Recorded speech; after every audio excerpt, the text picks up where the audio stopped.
France Info Météo, avec les cafés Malongo, grand cru biologique et équitable, créateur de machines expresso à dose, fabriquées en France. À retrouver sur malongo.com.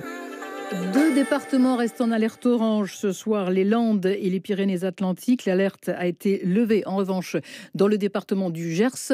Pour demain, mais les prévisions, c'est assez simple. Gris au nord, des nuages et un grand soleil sur le sud. France Info, 17h30.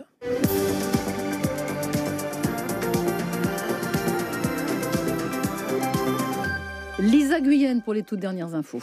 Le président russe Vladimir Poutine adresse ses condoléances sincères aux Américains. Les tornades dans le centre-est des États-Unis ont fait au moins 94 morts, 80 rien que dans l'État du Kentucky. Et ce chiffre va dépasser la centaine selon le gouverneur local cet après-midi. Dans la ville sinistrée de Mayfield, les recherches se poursuivent sans qu'aucun survivant n'ait pu être extrait des décombres pour l'heure.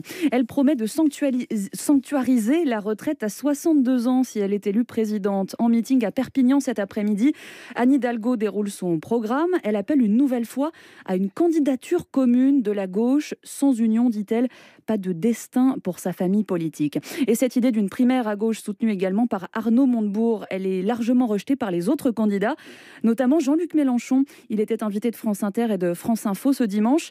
Il s'est amusé de la mise en scène d'Arnaud Montebourg qui s'est filmé en train d'appeler Jean-Luc Mélenchon pour lui parler justement de la primaire. J'ai fait l'erreur de le rappeler, par courtoisie. Pourquoi ? Parce qu'il n'arrête pas de raconter des versions à sa sauce. Bon, tout ça est assez, à mes yeux, assez pitoyable. Et je n'en pense pas beaucoup de bien parce que j'ai toujours pas compris qui devait s'allier avec qui. C'est d'une hypocrisie totale. Ces gens-là ne cherchent pas l'union, mais une sortie de secours. Puisque Madame Hidalgo, le matin même, disait qu'il ne pouvait pas y avoir d'union de la gauche parce qu'elle n'était pas prête, est-ce que je comprends, à voter pour moi si jamais j'arrivais le premier dans une de ces primaires. Et ces gens-là sont capables d'imaginer qu'à 4 mois d'une élection, on va organiser une primaire, et puis ensuite on discutera du programme. Nous, ça fait 10 ans qu'on le met au point. C'est un travail énorme, on devrait tout jeter à la poubelle, parce que Madame Hidalgo s'aperçoit qu'elle n'arrive pas à décoller comme elle l'aurait espéré, et que Monsieur Montebourg, à qui personne n'avait rien demandé, et qui un jour me dit « Maintenant le moi-je, ça suffit, tu commences par toi, et après on verra ».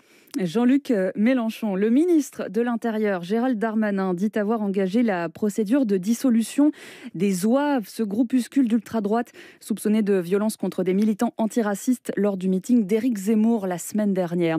Éric Zemmour qui est toujours en Arménie pour son premier déplacement à l'étranger. Pendant ce temps, Éric Ciotti appelle les soutiens du polémiste à voter pour Valérie Pécresse à la présidentielle. Elle seule peut battre Emmanuel Macron, selon le député LR, qui juge Éric Zemmour pas assez rassembleur.